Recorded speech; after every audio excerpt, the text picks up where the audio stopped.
السلام علیکم ورحمۃ اللہ وبرکاتہ۔ حضرات، محرم اور حرام کا مہینہ شروع ہو چکا ہے الحمدللہ۔ پیارے بھائیوں، یہ محرم الحرام بڑا ہی برکت اور رحمت والا مہینہ ہے۔ محرم کا مطلب کیا ہے؟ محرم یہ حرمت سے بنا ہے، جس کی عزت کی جائے، جس کی تکریم کی جائے، جس کی تعظیم کی جائے، اس کو حرمت والا کہتے ہیں۔ تو محرم یہ حرمت سے ہے، یعنی اس کی تعظیم والا مہینہ۔ محرم تعظیم والا، عزت والا مہینہ، اس کو محرم کہتے ہیں۔ اسلامک مہینوں میں سب سے پہلا مہینہ بھی ہے۔ نیا سال ہمارا اس میں شروع ہوتا ہے۔ کتابوں میں لکھا ہے جو کام نئے سال میں کیا جاتا ہے وہ سارا سال کام ہوتا رہتا ہے۔ تو نیک اعمال زیادہ کریں نئے سال میں، کیونکہ اگر نیک اعمال اسٹارٹنگ میں ہوں گے تو انشاءاللہ سارا سال انشاءاللہ ہمارا بہتری سے گزرتا رہے گا۔ الحمدللہ محرم الحرام میں بے شمار اسلامی واقعات پیش آئے، بڑے بڑے واقعات پیش آئے۔ سب سے بڑا واقعہ جو ہمارے بچے کو، ننھے بچے کو بھی پتہ ہوتا ہے، وہ ہے واقعہ کربلا۔ انشاءاللہ واقعہ کربلا کے تعلق سے انشاءاللہ اسی طرح کچھ نہ کچھ بیانات انشاءاللہ مختصر سے وقت میں سنتے رہیں گے۔ آج محرم الحرام کی 1 تاریخ ہے۔ آپ کو یہ بھی بتاتا چلوں کہ محرم الحرام کی 1 تاریخ کو حضرت سیدنا عمر فاروق اعظم رضی اللہ تعالی عنہ کا عرس مبارک ہے۔ سیدنا خلیفۃ الرسول، دوسرے خلیفہ ثانی حضرت عمر فاروق اعظم، جن کے سائے سے شیطان بھی بھاگ جایا کرتا تھا، جن کی حکومت ہوا پر چلتی تھی، جن کی حکومت پانی پر بھی چلتی تھی، جن کا حکم آگ بھی مانتی تھی، انہی عمر فاروق اعظم رضی اللہ تعالیٰ عنہ کی بات انشاءاللہ آج ہم کرنے جا رہے ہیں۔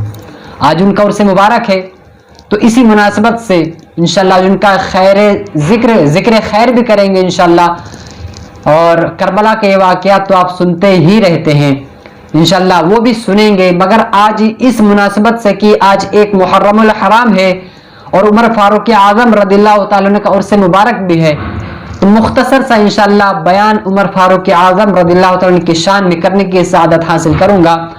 آپ حضرات توجہ سے سماعت فرمائیں۔ جو مدنی پھول، جو نصیحتیں ملیں، خود اپنے ذات میں، خود اپنے آپ میں ان کو ڈھالنے کی کوشش کریں، انشاءاللہ ہمیں بڑا فائدہ ہوگا۔ سب سے پہلے عمر فاروق اعظم رضی اللہ تعالیٰ عنہ کے ایک مختصر سا واقعہ آپ کو پیش کرتا ہوں۔ بڑا ہی زبردست واقعہ ہے۔ ابھی جو میں نے عرض کیا تھا کہ عمر فاروق اعظم رضی اللہ تعالیٰ عنہ وہ ہستی ہیں جن کا حکم پانی پر، ہوا پر، آگ پر بھی چلتا ہے۔ تو آئیے پانی پر حکم کیسے چلتا ہے، آپ کو ایک واقعہ عرض کرتا ہوں۔ حضور علیہ الصلوۃ والسلام کے وفات کے بعد حضرت عمر فاروق اعظم رضی اللہ تعالی عنہ نے مصر میں، جس کو آج ایجپٹ کہتے ہیں، مصر میں عمر فاروق اعظم رضی اللہ تعالی عنہ نے حضرت سعد رضی اللہ تعالی عنہ کو گورنر بنا کر بھیجا۔ آپ کو پتا ہے کہ مصر میں دریائے نیل جاری ہے، اس وقت بھی جاری تھا، بہت پرانا دریا ہے، مگر اس وقت دریائے نیل میں ایک رواج قائم تھا، وہ یہ کہ ہر سال دریائے نیل میں ایک کنواری بچی کو سجا بجا کر ڈالا جاتا تھا، یعنی بلی چڑھائی جاتی تھی، قربان کیا جاتا تھا، دریائے نیل کو بھیٹ کیا جاتا تھا، ایک کنواری خوبصورت بچی۔ حضرت سعد رضی اللہ تعالیٰ نے جب گورنر بنا کر بھیجے گئے، جب یہ قحط پڑا، یہ موسم آیا گرمی کا، دریائے نیل کا پانی کم ہونے لگا، لوگ آپ کے پاس آئے اور کہا کہ یہاں کا ایسا ماجرا ہے کہ لڑکی کو، خوبصورت لڑکی کو، کماری لڑکی کو سجا بجا کر دریائے نیل کی بھیٹ کیا جاتا ہے، اس کے بعد دریائے نیل کا پانی جاری ہوتا ہے۔ آپ نے کہا یہ تو اسلام کے خلاف ہے، یہ رسم جائز نہیں ہے، کسی کی جان جا رہی ہے، اس میں تکلیف ہے کسی کو۔ آخر کار آپ نے کچھ نہ کیا۔ کچھ دنوں بعد ایسا ہوا کہ دریائے نیل